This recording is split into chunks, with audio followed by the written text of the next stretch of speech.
তবে ওবিসি নিয়ে কিছু কিছু দিকে এই বিভ্রান্ত বা বিভেদ ছড়ানো হচ্ছে, সেই বিষয়গুলো নিয়ে কিছু বলবো আমি। বয়সটা পেরিয়ে যাচ্ছে, অনেকের বয়স নেই, যারা 23, 24, 25, 26 যাদের বয়স তারা মোটামুটি স্থির আছে, কিন্তু যাদের বয়স 28, 29, 30, 31, 32 থেকে 40-এর গায়ে, তাদের কিন্তু অবস্থাটা কিন্তু খুব তার থেকেও বাজে পরিস্থিতি হচ্ছে।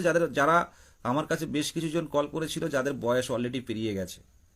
একটা ম্যাডাম কল করছিলেন বারে বারে, ম্যাডামের বয়স 40 বছর পার হয়ে গেছে, 40 বছর 1 মাস। তো বললো দাদা আমি কি পারবো, আমি কি আশা করতে পারি? তো তাদের ক্ষেত্রেও বলবো দেখুন, নোটিফিকেশন আসলে কিছু কিছু পরিবর্তন হবে, কিছু কিছু অনেক রকম আইনি পথে কেউ কিন্তু বসে থাকবে না, কেউ কেউ কিন্তু বিভিন্ন আইনি পথে যাওয়ার চেষ্টা করবে।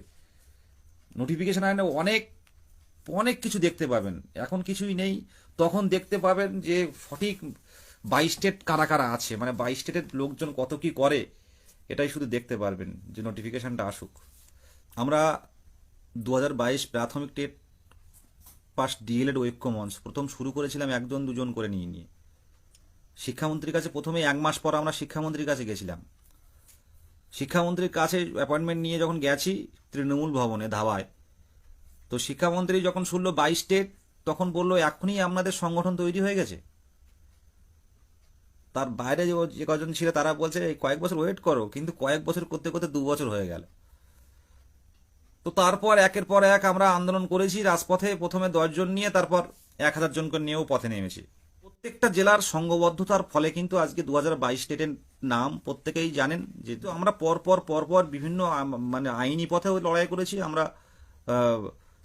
রাজপথেও লড়াই করেছি। এবার কথা হচ্ছে যেটা, এই যে একের পর এক আন্দোলন করে পরপর পরপর যে আন্দোলন, 2বার ধর্না, এই 3বার ধর্না, এমনকি নবান্ন অভিযান পর্যন্ত করেছি আমরা মুখ্যমন্ত্রীর দৃষ্টি আকর্ষণের জন্য, মানে কোনো পথ বাকি নেই।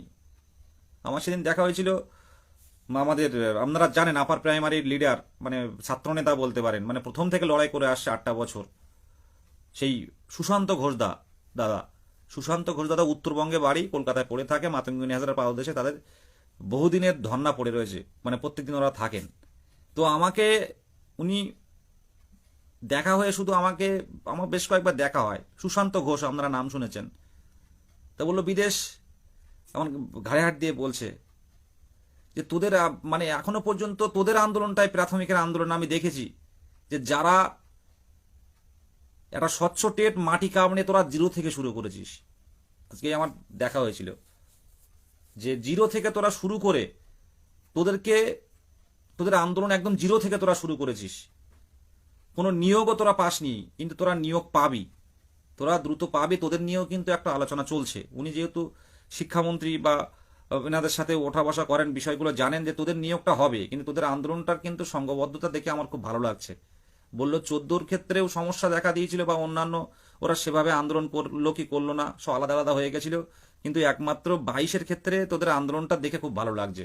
তোরা একদম যখন শুরু করেছিলি তোদের সংগঠনটা কম ছিল, কিন্তু আজকের জায়গায় দাঁড়িয়ে আমরা তো পেরিয়ে গেছি। সুশান্ত ঘোষ দাদা, যিনি আপার প্রাইমারি লিড করেন, কাগজে দেখবেন আমরা প্রত্যেকটা কাগজে ওর নামই ও বেরোয়, খুব তথ্য রাখে, তো আমাদের প্রচন্ড ভালোবাসেন আমাকে।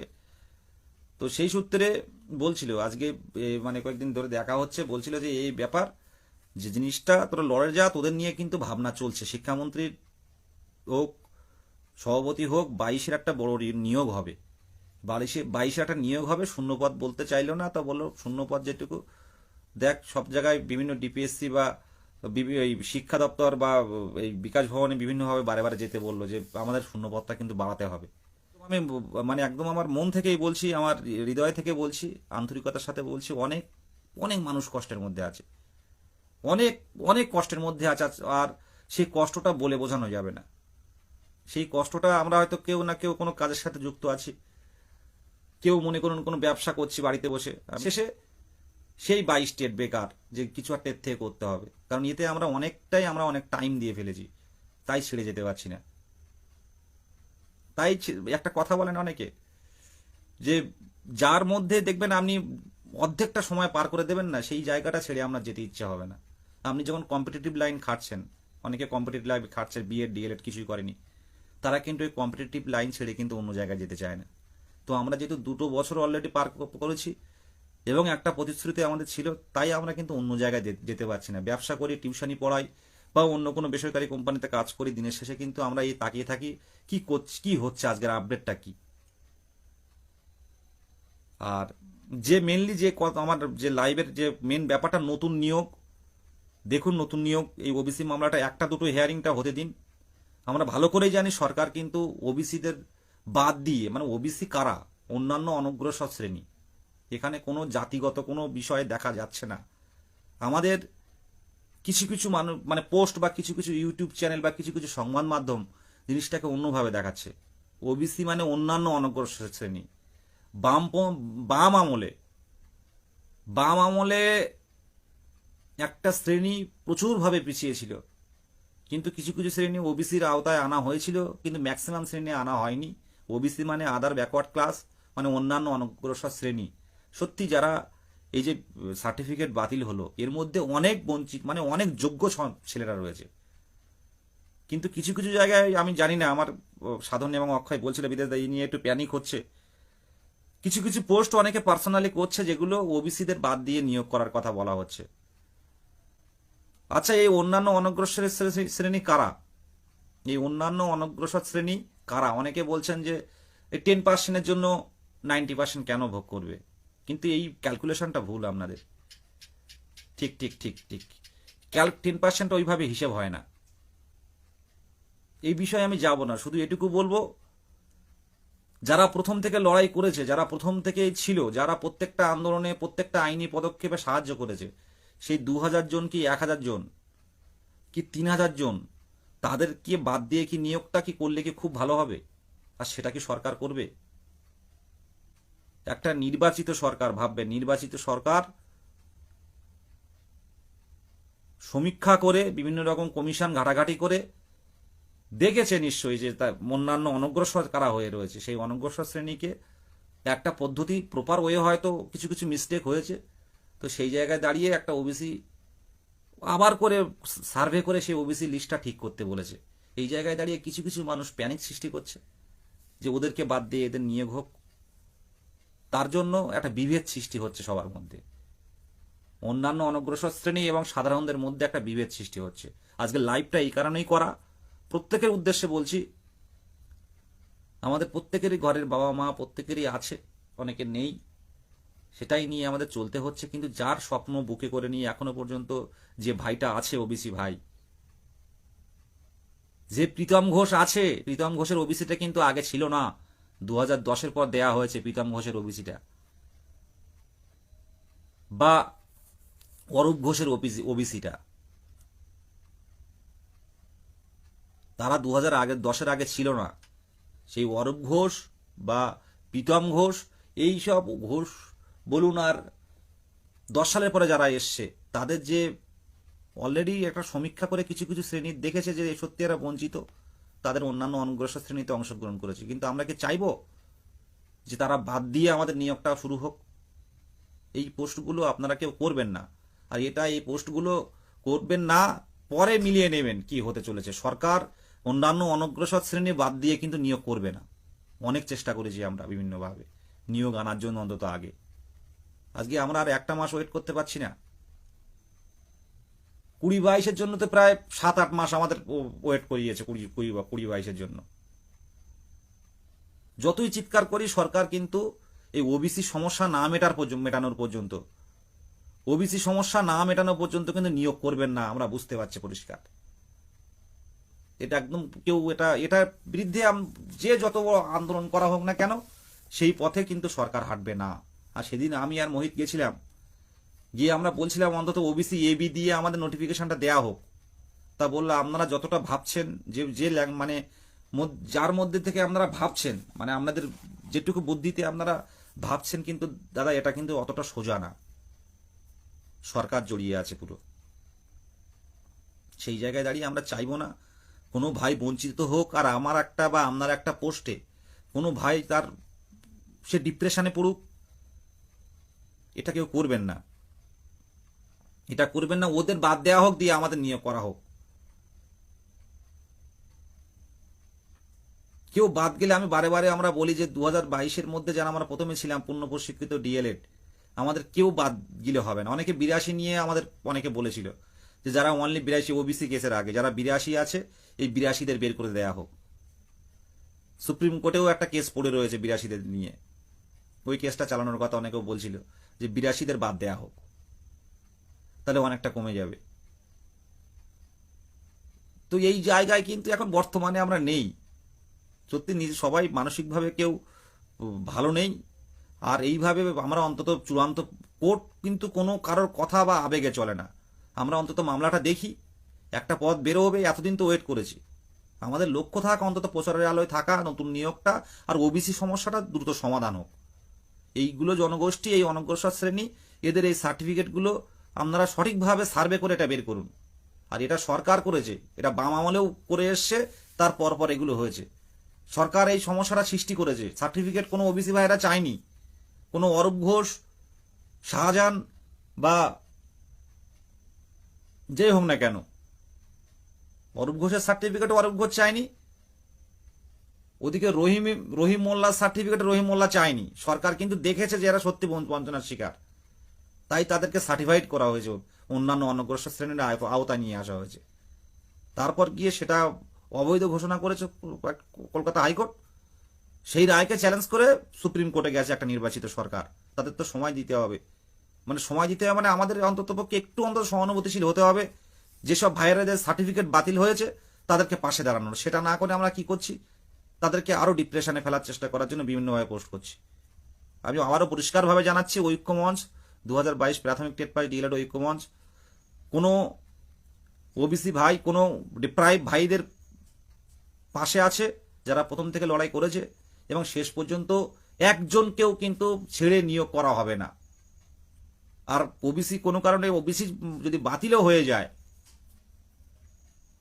তারপরেও কিন্তু সরকার হঠাৎ করে ওবিসিদের বাদ দিয়েও কিন্তু নিয়োগ করতে গেলেও কিন্তু একবার ভাববে। আপনারা ভালো করেই বাস্তব পরিস্থিতি বুঝতে পারছেন। অন্যান্য অনগ্রসর শ্রেণী কারা, তাদের মধ্যে অনেক যোগ্য ক্যান্ডিডেট রয়েছে, অনেক যোগ্য যারা আমি দেখেছি।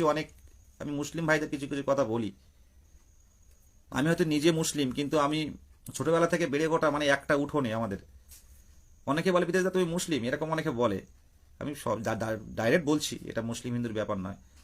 আমি যেখানে থাকি সেই জায়গাটা আমরা এক হাঁড়িতে বসেই রান্না করে, রান্না হয়। ওদিকের সৌভিকের মা বলে, দুর্গা কাকিমা, যে বিদেশ তোদের বাড়ি আজকে একটু চালটা বেশি নিস, আজকে আমি আর রান্না করবো না। সেই 10টায় স্কুলে যেতাম। আর আমার মা কোনোদিন বলে সৌভিকের মা, দুর্গা কাকিমাকে, যেটা আজকে 1 কৌটো চাল বেশি নিয়ে হতো, বিদেশের জন্য ভাত করতে পারিনি। তো এইভাবে আমরা ছোটবেলায় বড় হয়েছি। আজকে সরস্বতী পুজো নিয়ে সমস্যা হচ্ছে, আর সরস্বতী ঠাকুর নিয়ে ভ্যানে করে ঠাকুর নিয়ে বসে আছি, যাতে ঠাকুর না ভেঙে যায়, সেটা এনে কিন্তু পুজো করেছি।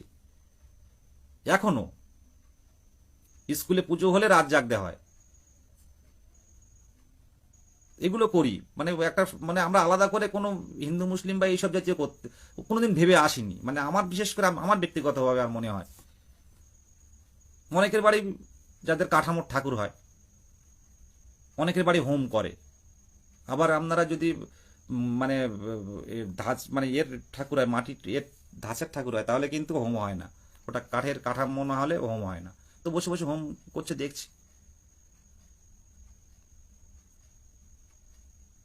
আমাদের বাড়ি ছোটবেলা থেকে বেড়ে ওঠা ওই রকম।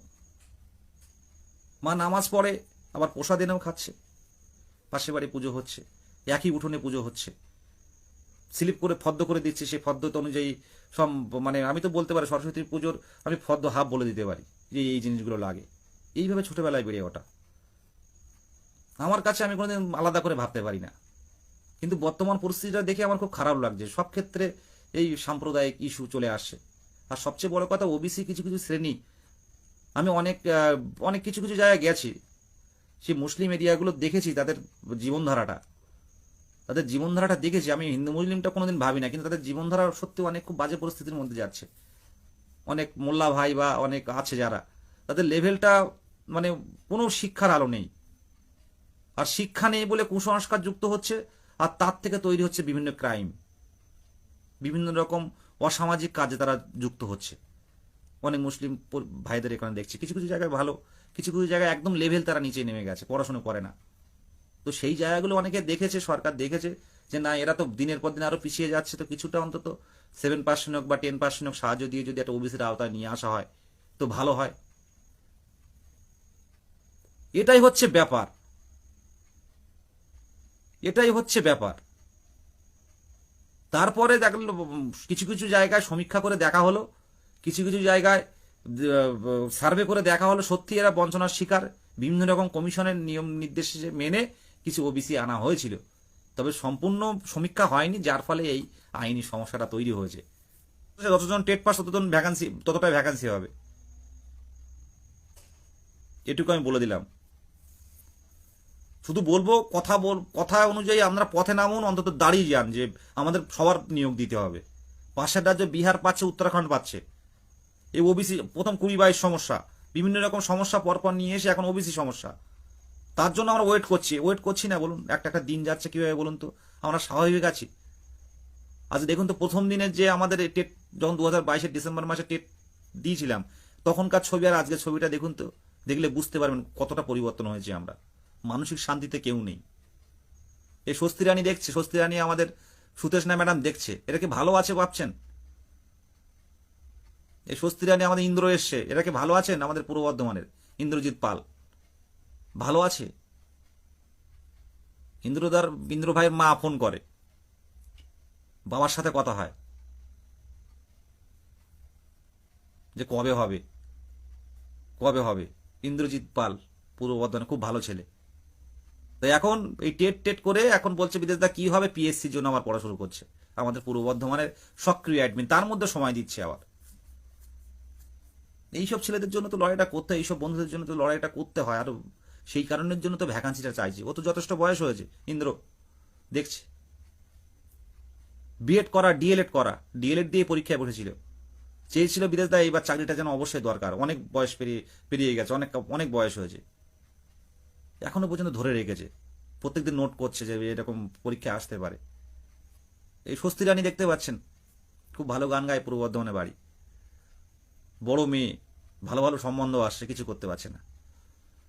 দাদা স্বনির্ভর হয়ে দাঁড়াতে চায়, এসব কথা বলার জন্য হয়তো রেগে যাবে, কিন্তু বাস্তবে কি তাই? অনেকে 1 বছর 2 বছর সময় চেয়েছে। এই সুতেশনা ম্যাডাম দেখতে পাচ্ছেন, বাবা নেই, আসানসোলে বাড়ি, মা আছে, মাকে সাহায্য করতে চায়। আমাদের যখন প্রথম আন্দোলন হয় তখন আমরা আলোচনা করতাম কার বাড়ি কেমন, যে বিদেশদা আমি একটু মাকে সাহায্য করতে চাই, মা একা তো। লড়াইটা কিন্তু করে গেছে, থানা থেকে ছেড়ে দিয়েছে, রাত্রে 2টোর সময় বাড়িতে গেছে, আসানসোলের একদম শেষ সীমানায় বাড়ি। গিয়ে অ্যাডমিন প্যানেলে ছবি পাঠাচ্ছে, বিদেশ দায়ের নামলাম, মানে সবার এতে পাঠাচ্ছে, আমাদের যে অ্যাডমিন প্যানেল, যে এখন নামলাম জাস্ট, চোখে মুখে কষ্টের ছাপ, এখান থেকে 1 বছর আগে। বলুন তো, যদি দিনের শেষে যদি বলতে পারে যে এখানে পেয়েছি বা আমার পাশের গ্রামে হয়েছে বা এত কিলোমিটার দূরে চাকরিটা হয়েছে, তখন তো আমাদের এই আন্দোলনটা তখন তো সঠিক হবে।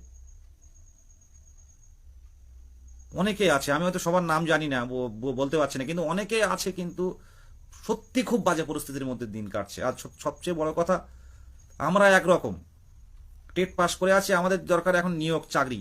আমাদের নিয়োগের থেকে বড় কথা আমাদের স্কুল চাই। আর একদল যারা আছে 1 নাম্বার বা হাফ নাম্বারের জন্য তারা পাস করতে পারেনি। দেখুন কত সমস্যা সব দিকে ঝুলে রয়েছে। দেখুন অনেকে 1 নাম্বারের জন্য কোয়ালিফাই করতে পারেন, 2 নাম্বারের জন্য কোয়ালিফাই করতে পারেনি, তারাও টেনশনে রয়েছে। আবার একদল রয়েছে কারা, যারা হচ্ছে পরীক্ষা দিয়েছে কিন্তু তাদের রেজাল্ট দিইনি। দেখুন ভাবুন একটু বিষয়গুলো, পরীক্ষা দিয়েছে এখনো রেজাল্ট দিইনি, 1 বছর পার হতে গেল। প্রত্যেকে দেখুন এই জটিলতাগুলো কেন তৈরি হচ্ছে, এর সমস্যাটা কেন, সলভ কবে হবে, সমাধানটা কবে হবে? প্রত্যেকবার টেট আর বছরে 2বার করে নিয়োগ হলে কেউ এই অপেক্ষা করতো? এই লাইভে 126 জন কেউ দেখতো? সবাই বলতো আর 3 মাস পর পরীক্ষা, 2 মাস পর পরীক্ষা অবশ্যই হবে, তারপর নিয়োগ হবে, পড়তে হবে, রাখি সব। কিন্তু আমাদের লক্ষ্য মুখ্যমন্ত্রীর দৃষ্টি আকর্ষণ, ওবিসি সমস্যা সমাধান এবং দ্রুত নিয়োগ, পর্যাপ্ত ভ্যাকান্সি দিয়ে, পর্যাপ্ত মানে যতগুলো টেট উত্তীর্ণ আছে সবার সেই অনুযায়ী নিয়োগ দিতে। ছেলেটা 1টা নাম্বারের জন্য চাকরি, মানে 1টা নাম্বারের জন্য তার টেট সার্টিফিকেটটা পায়নি, হয়তো চাকার পরিধি হয়তো 1টা নাম্বার বাড়তে পারে, এরকম বলছে, হয়তো 1টা নাম্বার বাড়তে পারে। আমরা একটু দেখুন, আমরা কোয়ালিফাই করে আছি, কিন্তু অন্যের সহানুভূতি হতে চাই, ভাবলে অবাক লাগবে। তারাও কিন্তু চেষ্টা চালিয়ে যাচ্ছে। যারা রেজাল্ট পায়নি, আমার অনেকের সাথে কথা হয়, তারাও দিনের শেষে ফোন করে, দাদা কি হবে। সবাই তো আমার আমার আপনার বাবা, তাদেরও বাবা মা আছে, তারাও অপেক্ষায় থাকে যে কি রে তুই একটা নাম্বার কম পেয়েছিস, আর একটু পড়তে পারতিস না, তাহলে এই সমস্যাটা পেতে হতো না। আজকে আমাদের নিয়োগটা যদি এই ওবিসি মামলার অনেক প্রথমেই করে দিত, তাহলে এই সমস্যাটার সমাধান তৈরি হতো না, সমাধান হয়ে যেত। পরিষ্কারভাবে জানাচ্ছি আবারও, সামনে বিধানসভা ভোট, এই ওবিসি সমস্যার নেক্সট হিয়ারিং কি হচ্ছে দেখব। যদি সেটা না করে সরকারকে রিস্ক নিতে হবে, ওবিসি এবি দিয়েই সুপ্রিম কোর্ট থেকে সাবজেক্ট টু আউটকাম বের করে আমাদের নিয়োগ দিতে হবে। সমস্ত জেলায় আমাদের সংগঠন, যেখানে মুখ্যমন্ত্রী যাবেন সেখানে আমরা যাব, মুখ্যমন্ত্রীর ছবি নিয়ে আমরা যাব, যে আমাদের বিষয়গুলো ভাবুন। এটা মাথায় রাখবেন, আমরা সরকার বিরোধী নয়, আবারও বলছি সরকার বিরোধী নয়। আমার কথা হয়তো অনেকের খারাপ লাগবে, কিন্তু এই সরকারই কিন্তু শূন্যপদটা দেবে, কিন্তু আমাদের লড়াই চালিয়ে যেতে হবে। একটা সিস্টেমে, একটা সুষ্ঠুভাবে একটা হবু শিক্ষক আমরা, সেটাকে দেখে আমাদের কিন্তু লড়াই চালিয়ে যেতে হবে, আমাদের সমস্যাটা তুলে ধরতে হবে। এখানে কাউকে খারাপভাবে ইঙ্গিত করা বা কাউকে দুটো ছোট ছোট বড় বড় কথা বলে এটা ঠিক হবে না। আমরা কোনো রাজনৈতিক দল না, আমরা কোনো চেয়ার টানাটানি করার জন্য আসিনি। এখন তো বর্তমানে আমি প্রধান দেখতে পাচ্ছি চেয়ারের লড়াই, কারা মরলো, কারা গেল, কারা হারলো, কারা হারিয়ে গেল, কারা পৃথিবী ছেড়ে চলে গেল, এটা ফ্যাক্টর না, চেয়ারের লড়াই। সব জায়গায় রাজনীতি। এই রাজনীতিটা কিন্তু শরৎচন্দ্র করতো না, এই রাজনীতিটা নেতাজি সুভাষচন্দ্র চায়নি, এই রাজনীতিটা রবীন্দ্রনাথ ঠাকুর চায়নি। প্রত্যেকে রাজনীতি করতেন কোনো না কোনো, এই রাজনীতিটা কিন্তু কাজী নজরুল ইসলাম চাননি। শরৎচন্দ্র রাজনীতি করতো, নেতাজি সুভাষচন্দ্র বসু রাজনীতি করতো, প্রত্যেকে এদের কাছে রাজনীতির মিনিংসটা আলাদা, পলিটিক্সটা এদের কাছে সম্পূর্ণ আলাদা। রাজনীতি মানে কূটনীতি নয়। আজকে বর্তমান পরিস্থিতিটা দেখেই খারাপ লাগছে। প্রত্যেকটা এখন যাদের 60 বছর বয়স তাদের 70 বছর করে দেওয়া হচ্ছে, তারা চাকরি করতে পারবে, আর নতুন কোনো নিয়োগ নেই। একভাবে শুধু চেয়ার দখলের লড়াই। দেখুন প্রত্যেকটা জায়গায় দেখুন, আমরা যেখানে একটু ঝামেলা আছে সেখানে একটা মলম লাগানো হচ্ছে, সে যে সরকারি হোক না কেন। নিজেদের ক্ষমতা, নিজেদের চলাফেরা, নিজেদের জীবন ধারণ করার কোয়ালিটি সব লেভেল আলাদা, কিন্তু আমরা সাধারণ মানুষই বঞ্চনার শিকার থেকে যাচ্ছে। আজকে প্রত্যেকবার টেট নিলে আজকে কোনো এইসব মামলা হতো, প্রশ্নমূল মামলা বলুন, এই মামলা বলুন, প্রত্যেকবার টেট হবে, যাওয়া হবে। সে প্রত্যেকবার টেট নেওয়া হয় না, প্রত্যেকবার নিয়োগ হয় না, বছরে 7 বার নিয়োগ। তাই তো মানুষ পাগলের মতো হয়ে যাচ্ছে টেট পাস করার জন্য। যার একটা নাম্বার আছে সে 10,000, 15,000, 20,000 টাকা দিয়ে কোর্টে ছুটছে। যদি একটা নাম্বার বাড়ে, যদি একটা নাম্বার বাড়ে, ছাগল বিক্রি করে দিয়ে, গরু বিক্রি করে দিয়ে 10,000 টাকা নিয়ে কোর্টে গিয়ে দিচ্ছে উকিলের কাছে, যে আমার টেটটা পাস হয় কিনা দেখুন। উকিল চেষ্টা করছে, হোক না হোক চেষ্টা করে যাচ্ছে, হিয়ারিং করাচ্ছে। যদি এই টেটটা যদি প্রত্যেকবার হয়, কেউ কিন্তু এই রিক্সে যাবে না, এই কষ্টের মধ্যে, এই ডিপ্রেশনের মধ্যে, এই অনিশ্চয়তার মধ্যে যাবে না। তখন কি করবে, যে আমার এই টেট হলো, আবার 6 মাস পর টেট রয়েছে, আমি পড়াশোনা করি, এবার বাধাতে হবে। আর 2017 টেটের কোশ্চেন দিল, সে কোশ্চেনে পাস করা খুব কঠিন, 22-এ হালকা দিলে আবার 23-এ এমন, আর সামনের দিনে আরো যে কি হবে কেউ জানে না। তবে যেটুকু আইডিয়া, টেট পাস করে নতুন করে এই 22-এর মতো টেট পাস হবে না। আর 22-এর ক্ষেত্রেও অনেকে বলে সোজা প্রশ্ন, কিন্তু কত লক্ষ পরীক্ষা দিয়েছিল আপনারা ভাবুন তো। 22-এ কত লক্ষ, 2022-এর টেটে কত লক্ষ, আপনারা কমেন্ট করুন, কত লক্ষ পরীক্ষায় বসেছিল আর কতজন পাস করেছিল। পাস করাটা কেউ সোজা ছিল? তাহলে হাজার হাজার এই প্রশ্ন ভুল করছে কেন 1 নাম্বার, 2 নাম্বার, 3 নাম্বারের জন্য? অনেকে বলে 22-এর কোশ্চেন খুব ইজি ছিল। হ্যাঁ ইজি ছিল, যারা অনেকেই প্রথম থেকেই কিছু কিছু অনেকে কোয়ালিফাই করতে পারেনি, চাইল্ড সাইকোলজিতে তাদের টাইম লেগে গেছে। 30 নম্বরে প্রথমে যে কোশ্চেনগুলো এসেছিল, সেই কোশ্চেনগুলো অনেকে 1 ঘন্টা টাইম পার করে দিয়েছে ওখানে, এটা ওটা করতে করতে, এটা কি হবে ওটা কি হবে চিন্তা ভাবনা করতে করতে করতে করতে 45 মিনিট 50 মিনিট ওখানে লাগিয়ে দিয়েছে চাইল্ড সাইকেল সিডিপি করতে করতে। তারা বুঝতে পারেনি টাইমটা বেরিয়ে যাচ্ছে, মনে করে যে হয়ে যাবে, পারবো পারবো পারবো, পরের দিকে গিয়ে আর সময় পায়নি। তারা অনেকে 82, 83, 84-তে পাস করেছে, অনেকে 2 নম্বরের জন্য ফেল করেছে। আর যারা প্রথম থেকে সিডিপিটা ডাইরেক্ট প্রথমে এটা গোল করে বেরিয়ে গেছে, টানা হোক না হোক, তারা কিন্তু স্কোরটা ভালো করেছে। এটাই তো পরীক্ষা।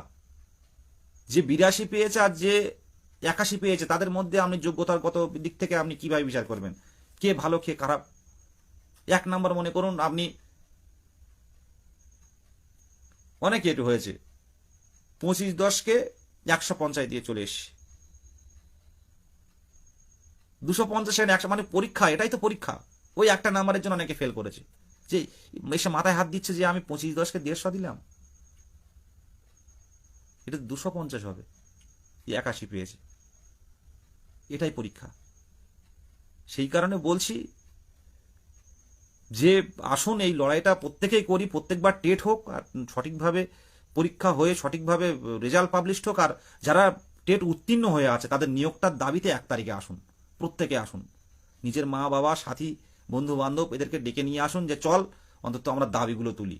নাহলে এই সিস্টেম দিন দিন গণতান্ত্রিক পদ্ধতিতে নির্বাচিত হচ্ছে, সেই নির্বাচনে দাঁড়িয়ে তারা নিজেদের স্বার্থসিদ্ধি করছে। শুধু আমি রাজ্য সরকার নয়, বিভিন্ন ক্ষেত্রে বলবো এই সিস্টেমটাই এই পথে চলছে। আমরা কিন্তু জবাব চাইতে গেলে জবাব পাই না যতদিন না পর্যন্ত সেই জায়গাটা বেশি সংখ্যক গণতান্ত্রিক পদ্ধতিতে বেশি সংখ্যক না নামে। বিকাশ ভবনের সামনে যদি 5,000 জন নেমে যায় যে আমাদের বিষয়গুলো তুলুন আর আমাদের শূন্যপদটা কত দেবেন জানান, নাহলে এখান থেকে উঠবো না, দেখুন তো জানাই কিনা। জানাতে বাধ্য, কিন্তু সেই জায়গাটা আমরা যাই না। আমরা এই 400 জন 500 জন 1000 জন 1500 জন যাই। আমাদের পুলিশ তুলে নিয়ে গিয়ে সারা দিন রাত্রে 9টার সময় ছাড়বে। আমরা সেই কাঁদতে কাঁদতে চোখের জল মুছতে মুছতে আবার বাড়ি যাবো। বাড়ি গিয়ে বাবা মা জিজ্ঞেস করে কি হয়েছে, দিদি কি বলেছে, একটাবার কিছু বলতে পারবো না। দিদি কি বলেছে, কি দেখা হয়েছে, গ্রামের মা বাবা কি বুঝবে বলুন। দিদির সাথে কথা হয়, দিদি কিছু বললো, শুধু তো আন্দোলন করতে যাচ্ছিস, কবে পাবি, আর কতদিন অপেক্ষা করতে হবে। হ্যাঁ, 6,90,000 6,90,000 পরীক্ষা বসেছিল, তারা কিন্তু সব পূর্ণ প্রশিক্ষিত। বিএড ডিএলএড মিলিয়ে 6,90,000 মানে প্রায় 7 লক্ষ। তাহলে 7 লক্ষ বসলে কত লক্ষ এখন আছে বর্তমানে? বিএড বেরিয়ে গেছে 50,000, তাও ডিএলএড নেই 50,000, যারা চাকরি বাড়ি পেয়ে গেছে 50,000 ডিএলএড হবে বলে আমার মনে হয় না ব্যক্তিগতভাবে। 7 লক্ষ প্রায়, বলুন 7 লক্ষ। তাহলে বাদ বাকি তারা পাশ করতে পারেনি কেন বলুন? 1 লক্ষ 1.5 লক্ষই পাশ করে, তো বাদ বাকি 4 লক্ষ পাশ করতে পারেনি কেন? 4.5 লক্ষ তারা তো কোয়ালিফাই করতে পারতো। 23-এ তো আরো কম হবে, 23-এ প্রচুর কমে যাবে। 23-এ 2,500-3,000 আর 4,000 পাশ করতে পারে 23-এ। বারবার সভাপতি মহাশয়ও বলছিলেন যে 23-এ বেশি সংখ্যক পাশ করবে না। আমাদের বলছিলেন যে রেজাল্টের জন্য, যে রেজাল্ট নিয়ে খুব ক্ষতি হবে না 22-এর, 23-এর খুব বেশি পাশ করবে না, কিঞ্চিত, শুধু এই কথাটা বলতে, কিঞ্চিত কোয়ালিফাই করবে। আর বাড়াবো না কথা, প্রত্যেকের উদ্দেশ্যে বলছে নতুন পরীক্ষার জন্য আপনারা প্রত্যেকটা জায়গায় বলুন। আর পরীক্ষা হয়তো দেখুন এই বছরের মাঝে দিকে হয়তো পরীক্ষার দিন ঘোষণা হবে, পরীক্ষার দিন ঘোষণা হবে, আর তার আগে আমাদের নিয়ম নোটিফিকেশনটা দেবে। তারপর 2-4 দিনের মধ্যে হয়তো নতুন পরীক্ষার দিনটা ঘোষণা হবে, যেটুকু আমার মনে হয় ব্যক্তিগতভাবে। যেটুকুই প্রত্যেকেই। আর হ্যাঁ, অর্ডার কপি সবাই দেখুন, ওবিসির ব্যাপারে অর্ডার কপিগুলো দেখুন, এই বিষয়গুলো ওবিসির সমস্যাটা মেটান, কেসটা শুনানি করুন, শুনানি করে তাদেরকেও কিভাবে কি করা যায় এইভাবে টাইম নষ্ট করে, যদি মনে হয় যে সার্ভে করার দরকার হবে সার্ভে করুন, করে তাদেরকে আনুন। এই কেউ তো ওবিসি কার্ড আলাদা করে চায়নি, কেউ যদি ওবিসি কার্ড চায়নি, এটা আপনারা দেখেছেন, সত্যি বঞ্চনার শিকার, পিছিয়ে যাচ্ছে ফ্যামিলিগুলো, চাকরি নেই, তারা চাকরি পাচ্ছে না, জেনারেল কাস্ট হয়ে লড়াই করছে। তো এইরকম গরিব একদম পুরো নিম্নবিত্ত থেকে যাদেরকে করেছেন তাদেরকে আবার সার্টিফিকেটটা হারিয়ে যাচ্ছে, তাদের ব্যবস্থাটা করুন।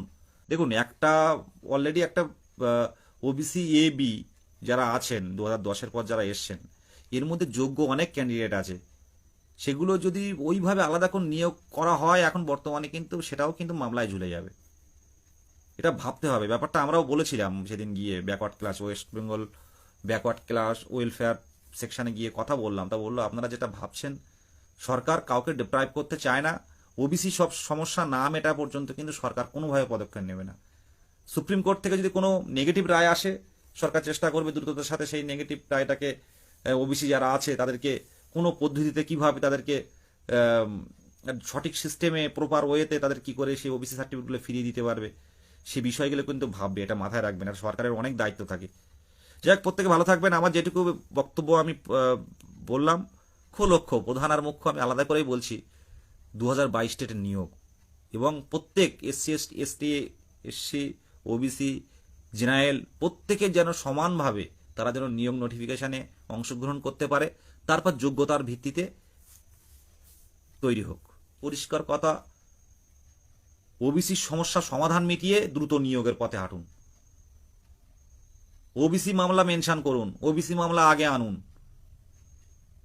আর 50,000 ভ্যাকান্সি চাই। দীর্ঘ 2017 সালের টেট শেষ টেট নিয়োগ হয়েছিল। অনেকে বলে 2017 টেট না, 2021-এর টেট। আমি তাদেরকে আজকে একটা কমেন্ট করছিলেন একজন স্যার যে আপনি ভুল বলছেন, 2017 টেট তো হয়নি। আমি একটা কথা বলি, 2017 টেট নোটিফিকেশন আমি প্রত্যেকবারই লিখি, 2017 সালের টেট নোটিফিকেশন, এই কথাটা আমি বলি, কিন্তু অনেকে বলে ভুল বলছেন। একজন বলে, হয়তো 1.5 তাই বলা যাবে না, যে যারা বলেন। তো আমার কথাটা বলি, কিন্তু 2017 প্রাথমিক টেট নোটিফিকেশন। দেখুন, 2017 টেট 21-এ হতে পারে, কিন্তু খাতা কলমে কিন্তু 2017 টেট এরা। কারণ 2017 সালের পর্যন্তই কিন্তু ফর্ম ফিল আপ হয়েছিল, তারপর কিন্তু আর হয়নি। তা 2017 টেট ছাড়া ওটা কি 21-এর টেট কেউ বলবে? আজকে 2022-এর টেট মনে করুন আমাদের রেজাল্ট পাবলিশ হয়েছে, আমাদের 25 সালের মনে করুন জুন জুলাই নাগাদ আমাদের নোটিফিকেশন এলো, বা আগস্ট মাস নাগাদ নোটিফিকেশন এলো। তাহলে আমরা কি বলবো যে 2025-এর টেট? 2017 টেট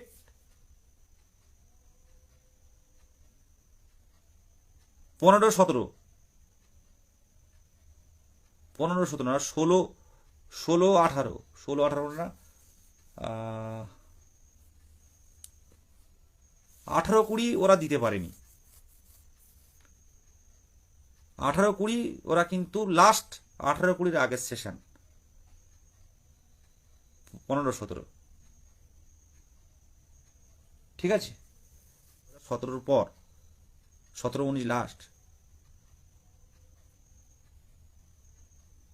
এই 18-20 সেশনের এই ডিএলএড গুলো এরা এই 18 সাল থেকে 18, 19, 20, 21, 22 এই 4 বছর এরা পরীক্ষা দিতে পারেনি। তাদের জন্যই বলা হয় যে 17 টেট নোটিফিকেশন, দীর্ঘ 5 বছর পর টেট হয়েছিল আমাদের রাজ্যে। অনেকে আছে 18-20 সেশনের ডিএলএড, তারা সবচেয়ে বড় বঞ্চনার শিকার, 17-19 লাস্ট ফর্ম ফিল আপ করেছিল। তাহলে ওটা 2017 টেট বলবো না, কাদের টেট বলবো? 18-20টা করেনি, একদম রাইট। 17-19, 18-20টা করেনি, করতে পারেনি, মানে করেছিল কিন্তু ওরা বসতে পারেনি। সেইখান থেকে কিন্তু এত বছর টেট হয়নি। আচ্ছা ভাবুন তো, 17-19 করলো লাস্ট, 18 সালে ডিএলএড ভর্তি হয়েছিল অনেকে, 19 সালে ভর্তি হয়েছিল, 20 সালে ভর্তি হয়েছিল, 21 সালে ভর্তি হয়েছিল। তারা এই কথা ফাঁকে দিতে পারেনি। তারা এই 2022 সালের ডিসেম্বর মাসে টেট দিলে, মানে 23 সালে গিয়ে বলতে পারেন। আর যদি সুপ্রিম কোর্টের অর্ডার মেনে যদি টেটটা যদি ডিসেম্বর মাসে না হয়ে যদি জানুয়ারি মাসে করতো বা ফেব্রুয়ারি মাসে টেট নেওয়া হতো, তাহলে আমার মনে হয় নতুন করে নিয়োগ কিন্তু এই 17 সালের টেটের ফর্ম ফিল আপ করে যারা কোয়ালিফাই করেছে আর 22-এর কোয়ালিফাই করেছে, এটা নিয়ে একটা 30, 35 বা 40,000 ভ্যাকান্সি দিলে তাহলে কিন্তু একটা ভালো জায়গা তৈরি হতো। বা 50,000 ভ্যাকান্সি দিয়ে একটা নিয়োগ দিলে কোনো ঝামেলা হতো না। তারপর 2 বছর পর টেট নিলেও কোনো চাপ ছিল না। কিন্তু 1 মাসের হেরফেরে একজনকে নিয়োগ দিচ্ছে আর একটা টেট নিচ্ছে, এইখানটায় জটিলতাটা বাড়িয়ে দিয়ে গেছে। 1 মাসের হেরফের, 1 মাসের ডিফারেন্স, সমস্যাটা তৈরি করে তাড়াহুড়ো করে করতে গিয়ে এই সমস্যাগুলো তৈরি হতো না। আরো 20-22-এর সমস্যাও তৈরি হতো না তখন, 20-22টাও সমস্যাটা সলভ হয়ে যেত। এখন মাঝে ডিএলএড এর বিষয় নিয়ে, ডিএলএড এখন কিন্তু বর্তমানে ডিএলএড খুব ফাস্ট জায়গায় চলছে, বিএড এর কিন্তু এখন আর ডিমান্ড সেরকম নেই। এখন ডিএলএড খুব, মাঝে ডিএলএড করতে মাঝে অনেক পয়সা টয়সা অনেক কম লাগতো, কারণ ডিএলএড ওই বিএড ঢুকে যাওয়ার পর থেকে ডিএলএড কলেজগুলো মুখ থুবড়ে পড়ে গেছিল। আবার ডিএলএড কলেজগুলো কিন্তু আবার মাথা চাড়া দিচ্ছে, ডিএলএড কলেজগুলো কিন্তু ভালোই রমরমা। কারণ সবাই জানে যে নিয়োগ শেষ পর্যন্ত কিন্তু এই প্রাথমিক শিক্ষকই নিয়োগ হবে, আর পশ্চিমবঙ্গে সেটা কিন্তু হয়ে আসছে, আমরা সবাই জানি। পশ্চিমবঙ্গে কিন্তু ঘুরে ফিরে প্রাথমিক শিক্ষক নিয়োগ হচ্ছে বছরের শেষে গিয়ে, 2-3 বছর পর পর হচ্ছে, কিন্তু বড় অঙ্কের নিয়োগ হচ্ছে। এবারও 50,000 ভ্যাকান্সির দাবিতে আমাদের লড়াই হচ্ছে এবং হবে। বিকাশ ভবনের প্রত্যেকটা আধিকারিক জেনে গেছেন যে 2022 টেট 50,000 ভ্যাকান্সির দাবিতে লড়ছে। আগের দিন কমিশনের কাছে গেছিলাম, আমার আগেই বলছে যে আপনারা যে আন্দোলন করছেন, আমি কাগজটা দেখলাম, ডেলি হান্ট দেখেছেন বা এমনি কাগজে 50,000 ভ্যাকান্সি, কিন্তু ভ্যাকান্সি কোথায়? 2022-এ নিয়ে করা তো ভ্যাকান্সি খেয়েছে, এর মধ্যে কটা ভ্যাকান্সি তৈরি হবে? আমি বললাম স্যার 2335টা পঞ্চম শ্রেণী ইনক্লুড করেছেন, 2026 সালে বাকিগুলো করবেন, 26 সালের মধ্যে, এই 29 সালের মধ্যে, তা ওটা 26-এর মধ্যে করুন। আমরা ইতিমধ্যে পঞ্চম শ্রেণীর কেসটাও নিয়েও ভাববো এবং ইতিমধ্যে পিডিএফ এর কেসটাও নিয়েও ভাবছি, আমরা আজকেই আলোচনা হয়েছে। ইতিমধ্যে পঞ্চম শ্রেণীর কেসটাও নিয়েও ভাববো, তার ভার্ডিক যাতে দেয় যে আমরা 2029 না 2026-এর মধ্যে প্রত্যেকটা স্কুলে পঞ্চম শ্রেণী নিয়ে আসুন। কি 29? রাজ্য সরকার 29 বলছে, আমরা মানছি না ওই 29। পঞ্চম শ্রেণী 2026-এর মধ্যে করতে হবে প্রত্যেকটা স্কুলে। তাহলে তো আমরা সঠিক সঠিক আমরা মানে প্রত্যেকেই টেট পাস করেছি তারা চাকরি পেয়ে যাবে। ওটা 26 সালের মধ্যে করতে হবে, 29 না। ওটা সরকার বলেছে 29, কিন্তু 29 আমরা মানছি না। আমি আজকেও অ্যাডভোকেটের সাথে কথা বলেছি, আমরা মোহিতও কথা বলেছে, আমরা এই বিষয়গুলো নিয়ে এবং পিডিএম মামলাটা তোলার চেষ্টা করছি। আমরা সব দিকে নজর আছে। 2-4 জন যারা বিভিন্ন রকম সোশ্যাল মিডিয়াতে বা ইউটিউবে বিভিন্ন রকম বিভ্রান্তি বা বিভেদ সৃষ্টি করছে, এইসব 2-1 জন থাকবে, বরাবরই ছিল। ইংরেজদের আমলে অনেক ভারতবাসীকে ধরিয়ে দিয়েছে সন্ত্রাসবাদীর নামে। কারণ সন্ত্রাসবাদী কারা? যারা নিয়ম মানে না, যারা সরকারের নিয়ম মানে না, যারা সরকারের বিরুদ্ধে যায়, তারাই সন্ত্রাসবাদী। ঠিক আছে? এবার একটা পেপার দেখবেন, একটা পেপার আনন্দবাজার পত্রিকা খুব সম্ভবত, সে সময় নেতাজি সুভাষচন্দ্র বসুকে টেরোরিস্ট বলে আখ্যা দেওয়া হয়েছিল। তো আজকে তাকে আমরা পুজো করি। ঠিক আছে?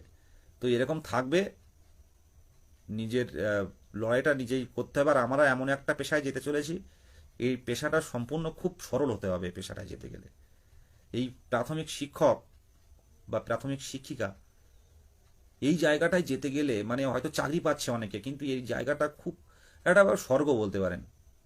প্রাথমিক স্কুলগুলো যদি মন থেকে নিতে পারেন, বাচ্চাদের শিক্ষার্থীদের ভালোবাসতে পারেন, সব তো ফুলের মতো শিশু তারা। সেই জায়গায় দাঁড়িয়ে এমন কোনো কিছু বিভ্রান্তি ছড়াবো না, আমার ওবিসি ভাইদের এমন কিছু বলবো না যে তাদের মনে আঘাত পাবে, তাদের মধ্যে একটা বিভেদ সৃষ্টি হবে। এগুলো কেউ করবেন না, অনুরোধ করছি। দেখুন, কোর্ট আছে, কোর্ট তো একটা রায় দেবে নিশ্চয়ই। সেই রায়টা দেখা যাক, তারপর ভাবা যাবে সব কিছু। বর্তমানে আমরা বুঝতে পারছি ওবিসি ছাড়া নিয়োগ হবে না, আর সরকার নিয়োগ দেবেও না।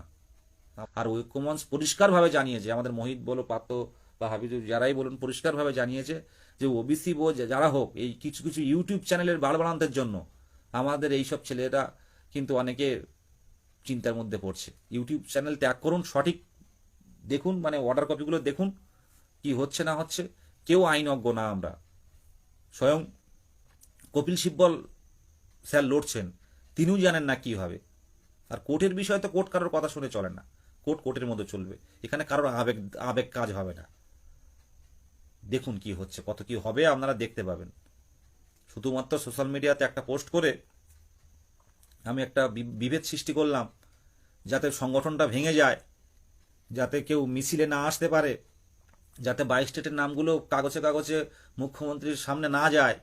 সেই কাজগুলো যারা করছে পিছন থেকে, এটা কিন্তু খুব খারাপ হচ্ছে। এটা আজকে না, বহুদিন থেকে চেষ্টা হয় যে এই সংগঠনটা যারা কলকাতার রাজপথে বারে বারে আন্দোলন করছে, বারে বারে এরা কলকাতার রাজপথে বারে বারে সংঘবদ্ধ হয়ে নেমে পড়ছে, এদের সংগঠনটা ভেঙে দাও।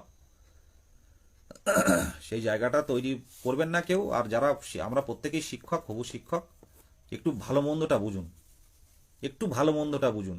কারোর কথা শুনে নয়, কারোর ফাঁদে পা দিয়ে নয়, ভালো মন্দটা বুঝুন। কোনো রাজনৈতিক দলের হোক বা কোনো রাজনৈতিক দলের কোনো নেতার পোস্ট দেখে হোক, এইসব বিষয়গুলো একটু দেখুন। সোশ্যাল মিডিয়াটা আপনারা মানে কোনো পোস্ট করার আগে বা কারোর পোস্ট কপি করার আগে এগুলো একটু ভাববেন, তার বাস্তবতাটা বা সত্যতাটা কতটা রয়েছে। অনেক ভিআইপি বেঁচে যাবে ভুল কিছু করে, কিন্তু আমরা সাধারণ মানুষরা কিন্তু আইনি সমস্যায় পড়তে হবে যদি কোনো ভুল কিছু শেয়ার করি বা করি। তাই আসুন, একসাথে লড়াইটা হোক।